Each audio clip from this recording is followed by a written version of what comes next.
Assalamualaikum warahmatullahi wabarakatuh. Selamat pagi anak-anak. Bagaimana kabar kalian hari ini? Mudah-mudahan selalu dalam keadaan sehat walafiat ya. Masih semangat belajarnya? Harus tetap semangat ya walaupun belajarnya di rumah. Ya anak-anakku sekalian, tadi kalian sudah menyaksikan tayangan RCTV. Salah satu materinya yaitu tentang alat ukur panjang. Nah, di sini Bapak mau mengulas kembali apa yang sudah dijelaskan oleh Ibu Guru pada tayangan RCTV tadi pagi. Nah, anak-anak, alat ukur panjang secara umum itu ada 3 macam ya. Ada 3 macam yang biasa digunakan di kehidupan sehari-hari. Tapi sebenarnya masih banyak jenis-jenis alat ukur panjang lainnya.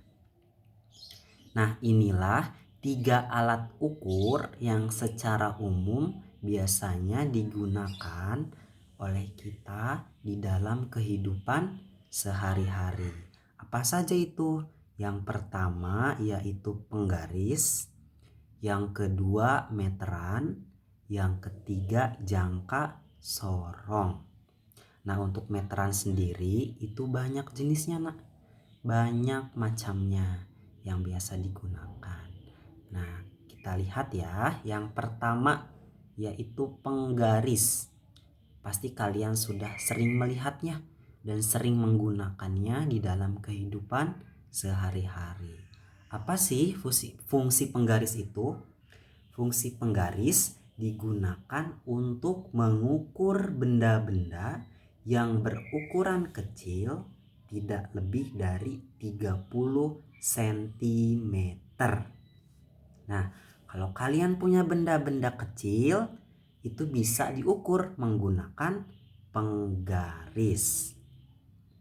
Apa saja sih contoh benda-benda yang biasanya diukur menggunakan penggaris?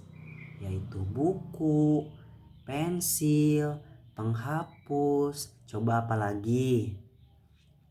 Apalagi hayo? Iya, bisa pulpen ya nah ya, bisa rautan dan lain sebagainya.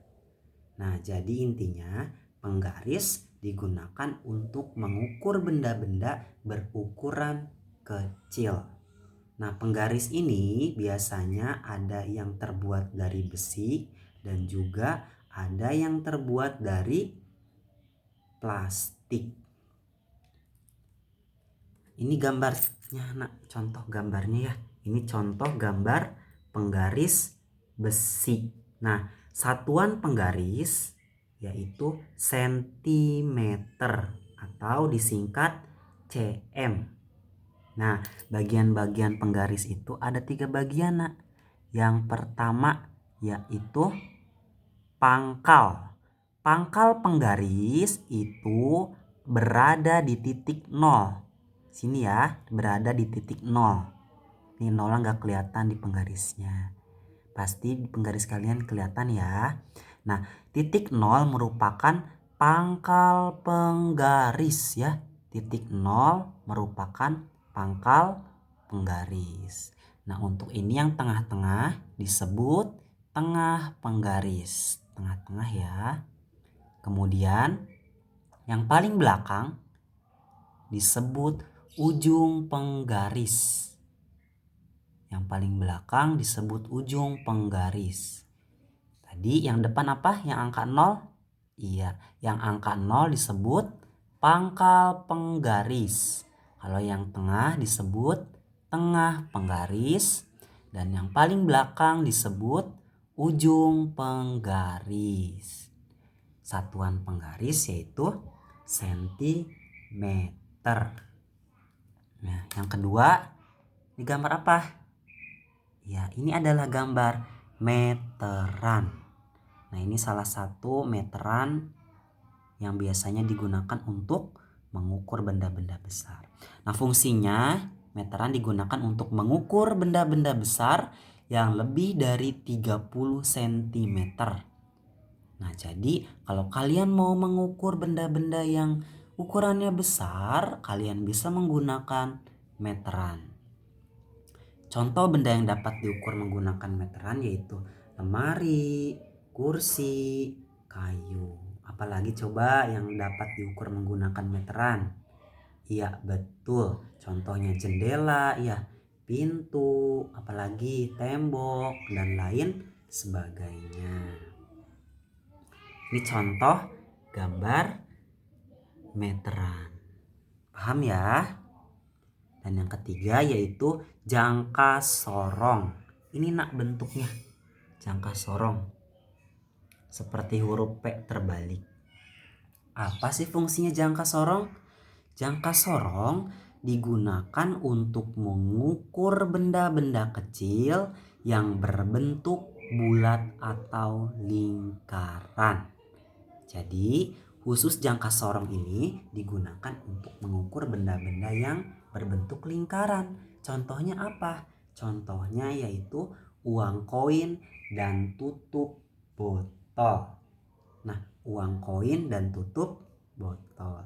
Jadi, ketika kalian akan mengukur uang koin, tutup botol, dan benda-benda berbentuk bulat, bisa menggunakan jangka sorong. Ya, bisa menggunakan jangka sorong. Nah, itulah 3 macam alat ukur yang biasa digunakan di kehidupan sehari-hari.